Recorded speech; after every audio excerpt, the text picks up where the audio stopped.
প্রিয় টাঙ্গাইলবাসী, এই হচ্ছে আমাদের ডুবাইল গ্রাম। ছবির মতো সুন্দর আমার গ্রাম, সবুজ শ্যামল প্রাকৃতিক পরিবেশে সাজানো আমার এই গ্রাম। আর আমাদের এই ডুবাইল গ্রামের সৌন্দর্যকে আরো কয়েক গুণ বাড়িয়ে দিয়েছে আমাদের এই সুন্দর এত বড় একটি ডুবাইল মাঠ।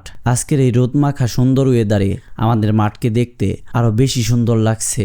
এই গ্রাম আর এই মাঠের সৌন্দর্যে আমি সর্বদাই মুগ্ধ থাকি। ছবির মতো সুন্দর আমাদের এই ডুবাইল গ্রাম। প্রায় দুপুরবেলা মাঠে গিয়েছিলাম আম খেতে খেতে। আজকে মেশিন দিয়ে আমাদের ধান কাটবে, কিন্তু মাঠে এখনো মেশিন আসেনি। এই জন্য মাঠে কিছুক্ষণ অপেক্ষা করে আমি বাড়ি ফিরে আসি। দুপুর গড়িয়ে বিকেলে মাঠে ধান কাটার মেশিন আসে আর আমরাও যাই ধান কাটানোর জন্য। এরপর আমাদের ক্ষেতে ধান কাটা শুরু হয়। ধান কাটার এই মেশিন বের হওয়ার কারণে অনেক মানুষেরই সুবিধা হয়েছে। অনেকে এই মেশিন দিয়ে টাকা উপার্জন করছে, আর অনেকে এই মেশিন দিয়ে ধান কাটিয়ে নিজেদের সুবিধা মতো কাজ করছে। যেখানে কামলা নিয়ে অনেক ভেজাল ছিল, সেখানে মেশিন সব ঝামেলা দূর করে দিয়েছে। মেশিন ভালোভাবে চালানোর জন্য প্রথমে প্রত্যেকটা কোণা ভালো করে কেটে নিল। মেশিন ধান কাটতে কাটতে আমি এদিকে রাস্তায় নেট বিছিয়ে দেই ধান নামানোর জন্য।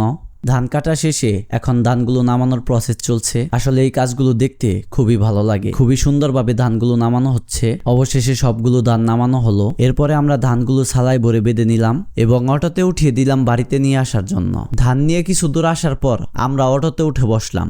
এরপর অটোতে করে বাড়ি ফিরে আসলাম। এই ছিল আমাদের আজকের ভিডিও। দেখা হবে নতুন কোনো ভিডিওতে।